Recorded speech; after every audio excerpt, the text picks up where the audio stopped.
Hello super minds, कैसे हो आप सब। I hope you all are doing well. This is your mentor Sapna और आज मैं लेके आई हूं हमारी साइंस बोर्ड सीरीज का chapter first, that is chemical reactions and equation.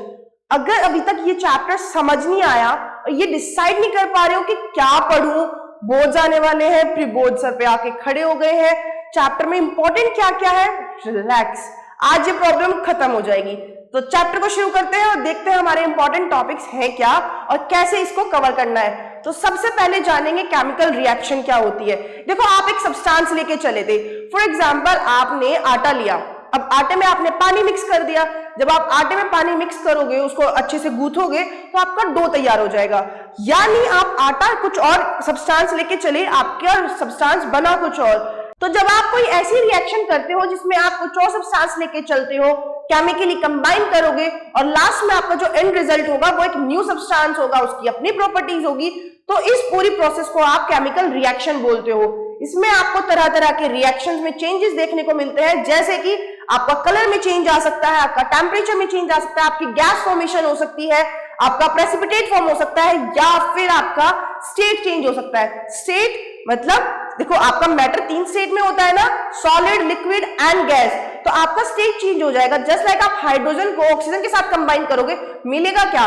पानी मिलेगा। लेकिन हाइड्रोजन और ऑक्सीजन क्या थी? गैसेस थी। पानी कैसा है? लिक्विड है। हो गई ना state change. Done. Now what are the daily life examples? Ma'am ठीक है, केमिकल रिएक्शन आपने बता तो दिया, एक आधा डेली लाइफ एग्जांपल तो दे दो। कहां देखने को मिलती है हमें ये? हम पढ़ते तो है बट कहां यूज आता है इनका? जैसे कि रस्टिंग ऑफ आयरन, लोहे पे जंग लगते हुए तो सबने देखा होगा, that is the example of chemical reaction. Digestion of food, जो खाना आप खा रहे हो डाइजेस्ट तो हो रहा है ना, वो कैसे डाइजेस्ट हो रहा है? बहुत से केमिकल्स उसमें आके लगते हैं, केमिकल रिएक्शंस होती है, तो आपका खाना छोटे छोटे टुकड़ों में ब्रेक डाउन होगा, उससे आपको एनर्जी मिलेगी, फिर एनर्जी अगेन रेस्पिरेशन में यूज होगी। तो पूरी बॉडी में केमिकल रिएक्शंस चल रही है भाई। देन रेस्पिरेशन, अभी हमने पढ़ा। बर्निंग ऑफ फ्यूल, जो आपके फ्यूल्स आप बर्न करते हो व्हीकल्स में, अलग अलग जगहों पे, that is chemical reaction. Setting of curd, दूध से दही बनते देखिए कभी, that is an example of chemical reaction. Now what is a chemical equation? ठीक है मैम, केमिकल रिएक्शन क्लियर हुआ। What is chemical equation? देखो, केमिकल रिएक्शंस में जो सब्सटेंस आप यूज कर रहे हो उनके सिंबल्स को उठा लो, उनके फॉर्मूलेस को उठा लो और उनको बड़े बड़ी लैंग्वेजेस में ना लिख करके छोटे छोटे पार्ट्स में लिख दो, that is chemical equation. Just like यहाँ पे एग्जांपल है मैग्नीशियम और ऑक्सीजन का। अब अगर आपको इसको केमिकल रिएक्शन की फॉर्म में पढ़ना होगा तो कैसे पढ़ोगे? Magnesium reacts with oxygen to give magnesium oxide. हो गई ना बड़ी सी लैंग्वेज, बट यहां हमने कितने छोटे में इसको कंबाइन कर दिया। मैग्नीशियम का सिंबल होता है Mg, ऑक्सीजन हमें मिलती है O2 की फॉर्म में, मॉलिक्यूलर फॉर्म में, दोनों को कंबाइन किया तो मिल गया हमारा magnesium oxide, that is MgO। तो जब बड़ी केमिकल रिएक्शन को सिंबल्स या फॉर्मूले यूज करके आप छोटे फॉर्म में लिख दोगे, रिप्रेजेंट कर दोगे, वो कहलाएगी हमारी chemical equation. Done? Okay. Now what is balance and unbalance chemical equations? अब बैलेंस और अनबैलेंस केमिकल इक्वेशन क्या है? देखो, लेफ्ट साइड पे आपके रिएक्टेंट्स होते हैं, राइट साइड पे आपके प्रोडक्ट्स होते हैं। तो जो रिएक्टेंट्स आप लेके चले हो तो उसमें जितने नंबर ऑफ एटम्स थे, आपके राइट साइड पे भी उतने ही नंबर ऑफ एटम्स अगर होंगे तो आपकी इक्वेशन आपकी बैलेंस इक्वेशन कहलाएगी, वरना वो अनबैलेंस हो जाएगी। एग्जांपल से समझो, यहां आपने आयरन को रिएक्ट कराया पानी से, बना ferric oxide, that is iron oxide, और यहाँ पे क्या हुआ? हाइड्रोजन। लेकिन क्या यहाँ पे ये बैलेंस है? यहाँ पे आयरन के एटम 1, यहाँ पे आयरन के एटम 3, ये तो पहले ही अनबैलेंस हो गया। फिर आप इसको बैलेंस करोगे by the hit and trial method. It is very important for the perspective of boards. आपको बैलेंसिंग बहुत अच्छे से आनी चाहिए, क्योंकि इस चैप्टर से वेटेज ही किस चीज का आ रहा है? Balancing the chemical equations. Done? तो ये आपकी हो गई balance chemical equation. Now moving ahead, we have different types of chemical reactions. कौन कौन सी रिएक्शंस पढ़नी है? देखो, combination, decomposition, displacement, double displacement, then oxidation and reduction, जिसको हम इकट्ठा बोलते हैं redox, then precipitation and endothermic and exothermic. एक बार जल्दी से देख लेते हैं ये सारी रिएक्शंस क्या क्या है। ओके, सो सबसे पहले कॉम्बिनेशन। कॉम्बिनेशन वर्ड ही क्या है? कंबाइन हो रहा है। दो या दो से ज्यादा रिएक्टेंट्स लेके चलोगे, एक प्रोडक्ट मिलेगा, that is combination reaction. Example पे आप यहां देखो, कार्बन को ऑक्सीजन के साथ रिएक्ट कराया, कार्बन डाइऑक्साइड मिल गई। जहां आपका प्रोडक्ट सिंगल फॉर्म में होगा कोई एक्स्ट्रा उसमें कुछ और ऐड नहीं होगा, सिर्फ एक प्रोडक्ट निकल के आएगा, that is chemical combination reaction. Now decomposition.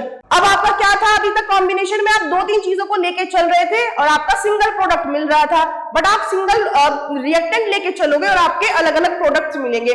जब आप किसी चीज को डिकम्पोज करोगे वो कहलाएगी आपकी डिकम्पोजिशन रिएक्शन। ये 3 तरीके से आप कर सकते हो, या तो टेम्परेचर बढ़ा करके, that is thermal type of decomposition, या फिर इलेक्ट्रिसिटी पास करा करके, that is electrolysis of water, या फिर सनलाइट की हेल्प से, जिसे हम फोटोकेमिकल डिकम्पोजिशन भी बोलते हैं। ओके, और तीनों के आपको यहाँ एक एग्जांपल दिए गए हैं, इनको आपने प्रिपेयर अच्छे से कर लेना है। Now displacement. डिस्प्लेसमेंट का क्या मतलब है, किसी को अपनी जगह से डिस्प्लेस कर दिया। अब डिस्प्लेस कैसे की करोगे, अगर आप में उतनी फोर्स है कि आप किसी को वहां से हटा सको तो आप उसको डिस्प्लेस कर दोगे।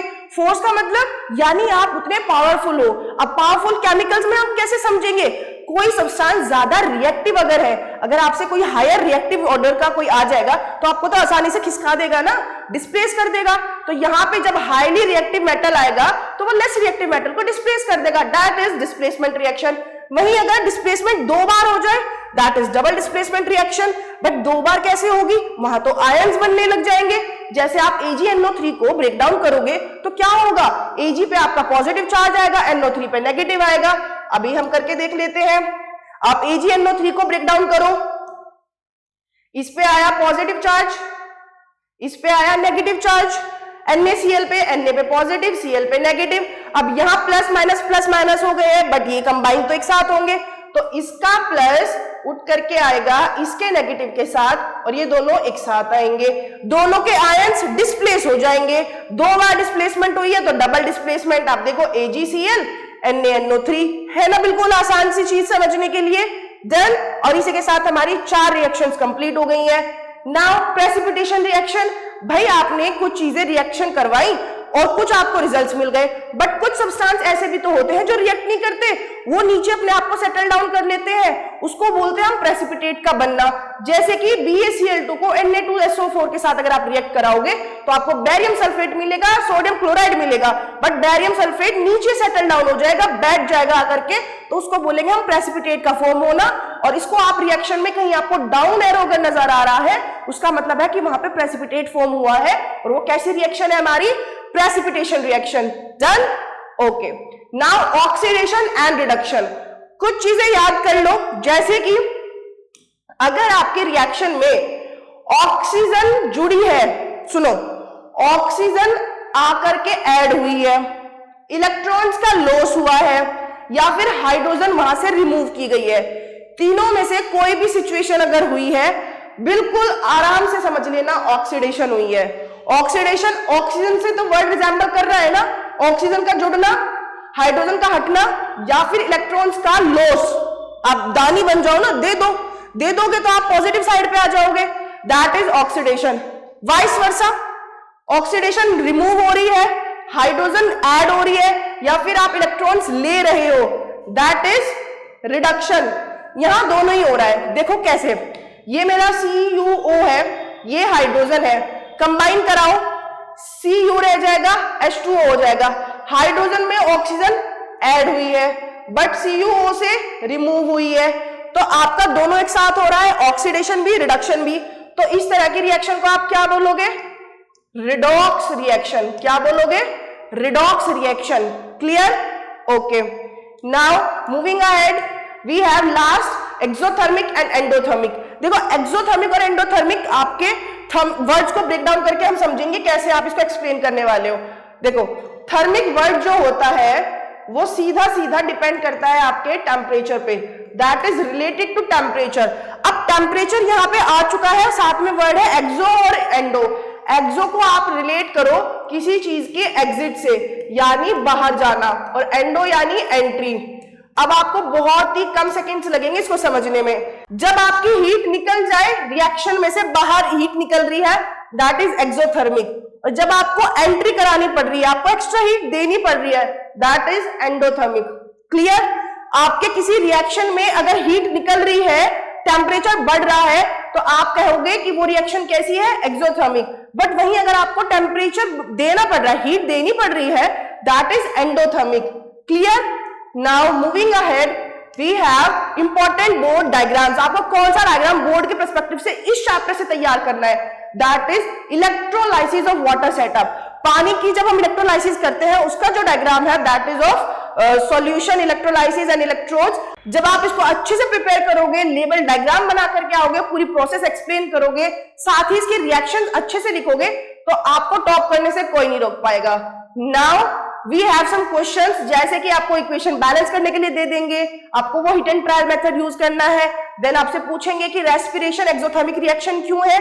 क्योंकि जब आपका ग्लूकोज ब्रेकडाउन होगा तो वो एनर्जी हीट को रिलीज करेगा, और जब हीट रिलीज होती है तो कौन सी रिएक्शन होती है?